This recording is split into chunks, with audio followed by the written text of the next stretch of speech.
Thanks for joining another episode of Epic, or as it's called, is Elite Professionals in Coaching. I'm the host. My name is Chris Airden. It's a pleasure to have you listening. I want to read you something here as we get into this podcast here. People don't quit their job, they quit their boss or their employer. I'm going to read this again. People don't quit their job, they quit their employer. In fact, NBC News just less than 2 years ago shared that 79% of employees quit due to a lack of appreciation. 79% of those employees quit due to a lack of appreciation. 65% of them claimed that they weren't even recognized once within 12 months. Houston, we have a problem. And if you want to keep people around you, you need to be able to show that you value people, that it's absolutely essential when it comes to the people that are around you. So I've been thinking, and I got to recognize first that it's got to start with the leader. It's got to start with the boss, the manager, the owner, the CEO, whatever the case might be. You set the pace for the culture of your organization. You, sir, you, ma'am, set the pace for what is allowed inside of your business walls or what is not allowed in your business walls. Now, when it comes to valuing people, we have to be able to value ourselves first. I can't show value to somebody else if I haven't learned to do that for myself. As well as um, we need to make sure that when we talk about valuing people, that um, it shows up in different ways based upon who we are in front of or the team that we're leading. Here's a case in point. Quite a few years ago, I worked for a company. I won't name the name just to protect the innocent. And they had a revolving door of employees, a revolving door. Like every month, there was at least two or three employees leaving and two or three employees coming in. Sometimes we lost three, we gained one, or we gained three and lost one. So it was a constant flow. The owner was never really around. The executive director, she was amazing, awesome. The director was awesome. All the people were awesome. But for whatever reason, the owner wasn't a part of this small business that I was working with or for. And in this, um, he was just horrible to people. The couple times a year that we saw him, one of them was at the beginning of the year. He just really just kind of laid into people, talked about the mission, the vision, the goals of what was going to be done that year, but then just told everybody about how well they did not do the previous year, and if they don't step it up, they were going to be losing their job. Um, there was an expectation of long hours, of loyalty, of commitment, that people would do their job regardless of the circumstances around them. And I kind of get that to a point, not all the bad stuff. I get it to the point where we're talking about commitment because people are being paid. But I just shared a statement with a percentage of how many people quit their workplaces because of not being valued or appreciated. We have a problem. And I was able to see this firsthand. Now, I've worked for a few different places over the course of my adult life, not many, um, but the majority of people did a decent job in taking care of people. Now, one of the things that I'm really interested in is that when we talk about valuing people, we need to show a certain level of respect to people. We need to show a certain level of trust. There's got to be it's got to be reciprocated, right? So if I show you trust, you're showing me trust, or if you're showing me trust, then I need to reciprocate that. But here's the other thing: often people in the workplace have potential and or passions that are not met. They and you might remember this. You remember your first job where you were excited you were going to do some amazing things in the company, or even a few years later you got hired on with a larger business and you were going to do some amazing things, or you got a degree and you were going to, whatever the case might be. We always think that we're going to do amazing things, only to come to find out that maybe the company doesn't want us to do amazing things. Now, that's not necessarily the fault of the company, because we as employees have a voice, right? We need to speak up, we need to say something, and we need to value what has been presented to us. We need to value the people that are overseeing us, that are leading us, that are managing us.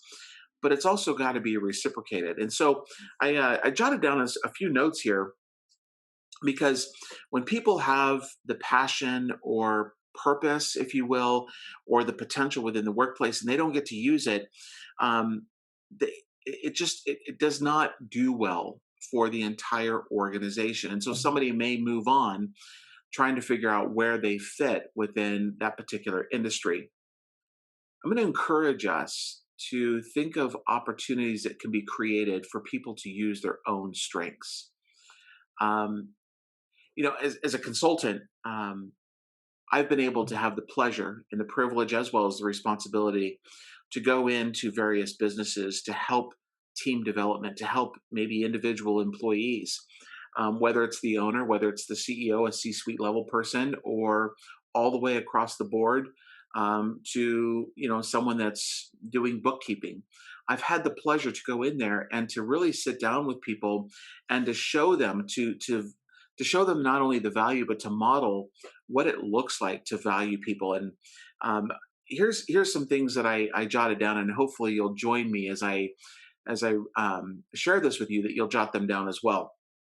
I'm encouraging you the listener, and then to share this with somebody, that we see people for who they are and what they can become.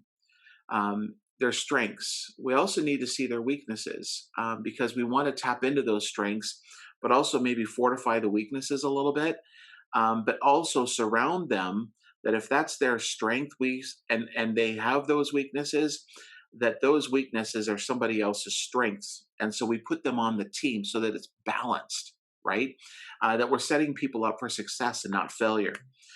Here's the other thing: what makes us tick? What makes our passion come alive with where we're working and why we're working?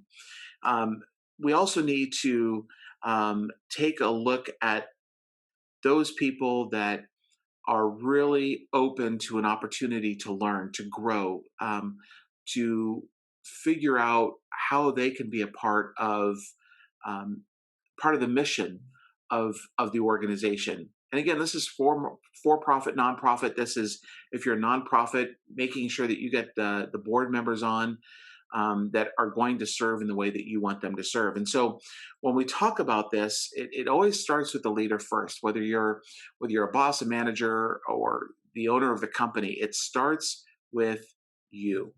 Okay. Now, we're not letting the employees off the hook, because again, it's got to be reciprocated. But it starts with you. You set the pace for the culture of that organization. So it's all about valuing people.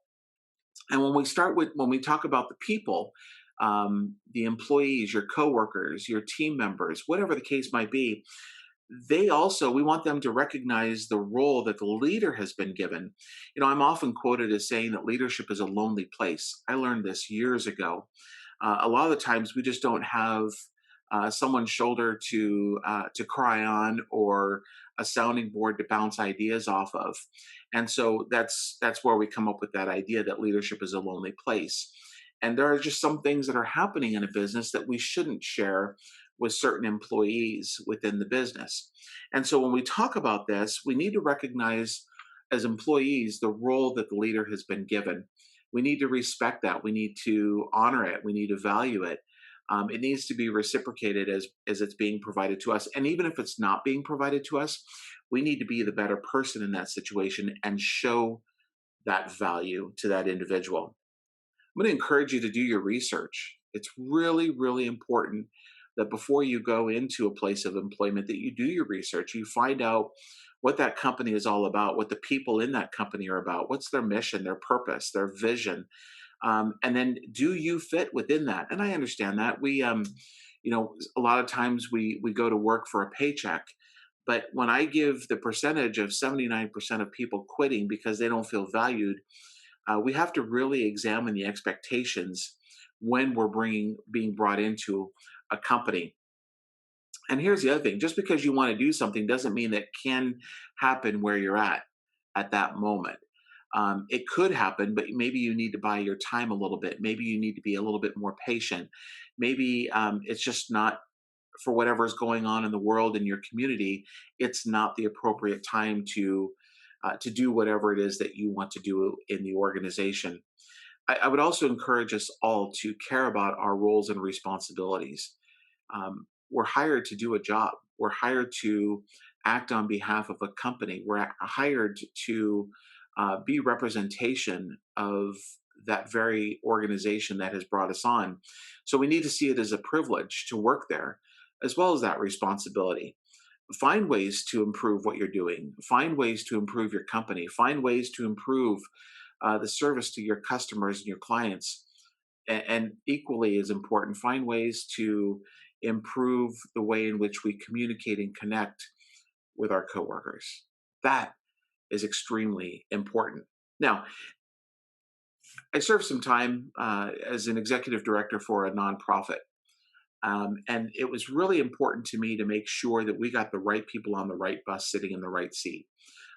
By bringing them on, I valued them. By sitting in front of them and interviewing them, I asked questions that were not just the basic questions about why do you work here, or what do you see yourself doing while you're here, what are your strengths, what are your weaknesses.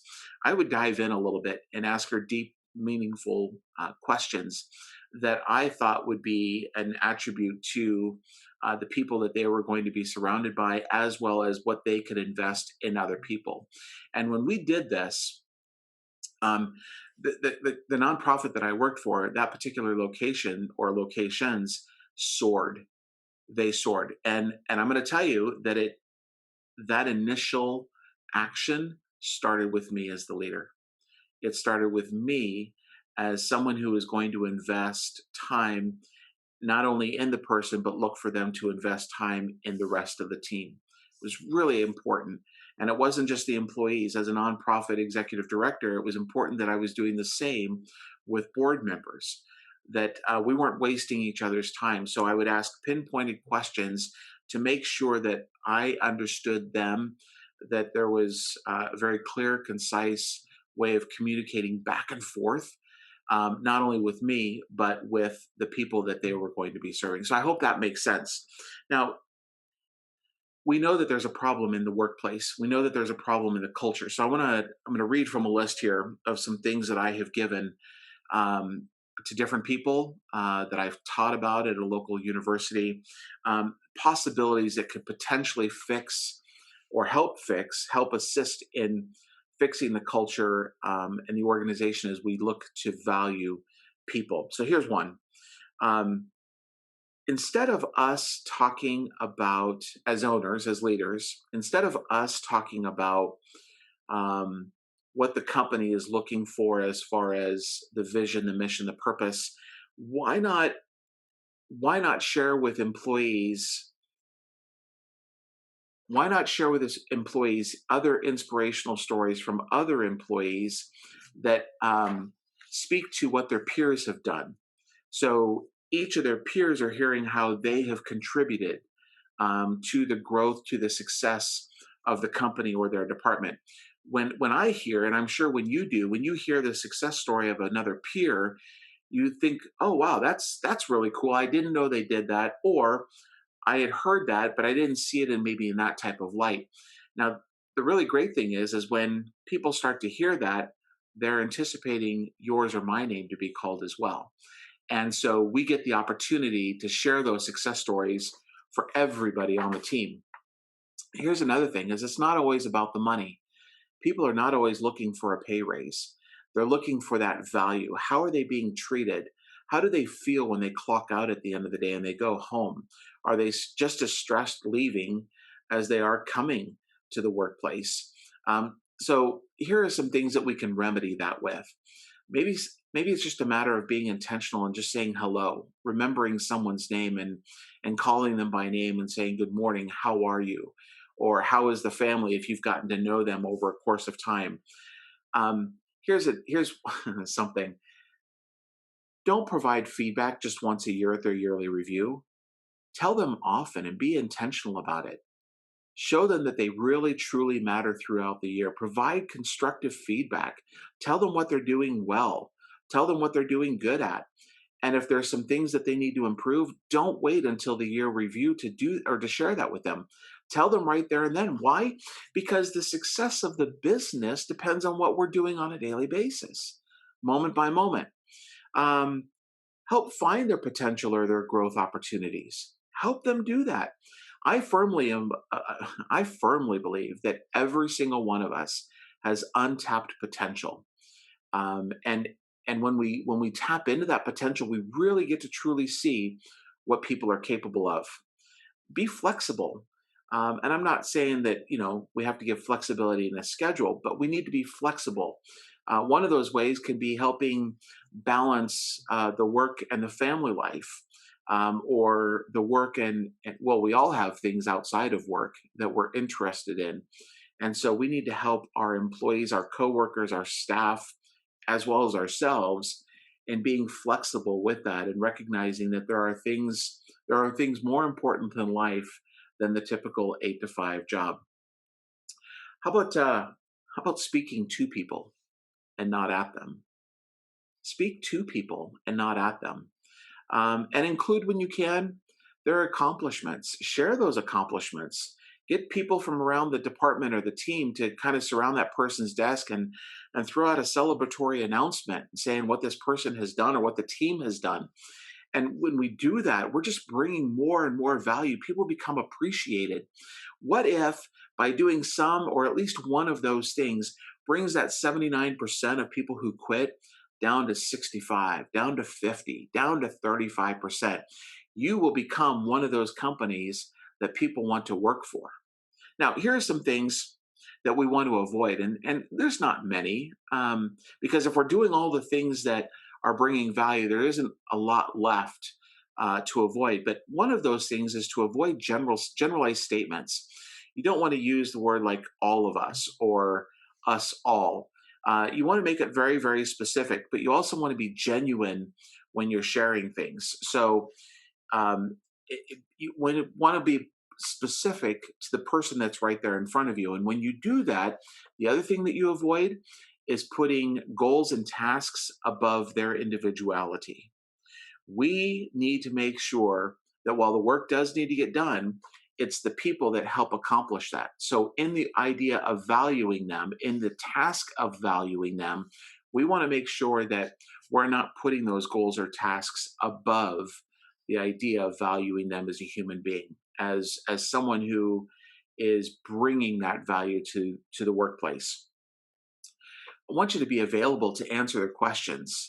It doesn't mean that you allow them to ask you 20 certain questions within the course of a day, but you want to be able to be available to answer questions, because what happens is if people don't have the response that they're looking for, sometimes they fill in the blanks, and that can implode a business very, very quickly. So be available to people. When I was just going back to my executive director days, I've heard the statement of open door policy, and I'm sure you have as well. And one of the things that I disagree with that on is that I'm sitting behind my desk waiting for people to come into my office. So instead of agreeing with that, what I did was I agreed with it, but I took my office into the workplace, meaning this. I didn't wait for people to come into my office to ask me questions as I sat behind a desk. I went out from behind my desk and went into each person's either cubicle, their office, into a warehouse, into wherever they were at in the community, did drive alongs with them. As we were going to meetings, we would go together instead of you take your separate vehicle and I would take mine. It really opens up the opportunity to have amazing discussion. And we get to the opportunity to meet people where they're at. Um, it's just really important when we talk about valuing people. Now, this is not a conclusive list by any stretch of the imagination, but something that gets us started on valuing people today. There's companies already doing this, by the way. I've got a few here that I wanted to list out for you. One is QT or Quick Trip. If you're in the Southwest area or in the South, it's a convenience store, gas station. If you know Circle K, it's kind of like Circle K on steroids. They treat their members as family members. I when I go into QT, there's quite a few people that have been there for more than 4 years. They love it. When you ask them, they'll tell you why they love it. So let me encourage you to go in there and ask them. Here's another company that's already doing this, Navy Federal Credit Union. They have this huge, robust package for their employees. That's not always about the dollars. It's about the added benefits. Starbucks, as you know, if you're hired at Starbucks, there's tuition reimbursement. HubSpot is another one, and these are just to name a few. There's tons of companies out there that are already valuing in various ways their employees. Now, are they perfect companies? Absolutely not. Absolutely not. At the same time, though, they recognize the value in humanity and they're saying, we're going to take care of the people that are helping our business be successful, that are providing amazing product or services to our clientele or our customer base. And we're going to reward those people that are doing that. So let me just wrap this up by saying this. Most companies design jobs and then place people in them. What if we were to find talented people and then create the job around them? It's a different way of thinking, isn't it? Find the talented people and then create the job around them. What might happen? We don't know if we don't try. And if you've got the opportunity to try something new, why not try that? You're going to be able to tap into their strengths. You're going to find that they're happy, that they're working towards their goals, their strengths as well, and providing that into the culture of your organization. I've seen it, I've worked in it, and now I do as an outside consultant. I get the privilege of helping people from that external perspective change their culture, their organization by valuing people first. It's one of the three pillars that I believe every business is built on: people, processes, and then profit. And that profit is just, it's not always dollars and cents. It's your return on your investment. And it always goes back to people. How are you investing in your people? How are you valuing them? What is your percentage of turnover? And just because you may have a 0% turnover or a low number, certainly lower than 79%, doesn't mean that there's not room for improvement. So let me encourage you today, maybe just to kind of do a little bit of a brainstorm on ways that you can improve the value to your employees. It's got to be a positive culture. That's how we're going to keep them. There is hope, there is answers, and there is a way to keep people around you. And it really boils down to being intentional with you, yourself, with the company's goals, mission, vision, and then making sure that the people that you have on your team, that you're being intentional with them as well, so that they're being intentional in making everyone, including the clients, including the community you're serving, being successful. Thank you so much again for listening to another episode of EPIC, Elite Professionals in Coaching. It's a privilege to have you. I hope you have an amazing day. And until the next time, live with purpose.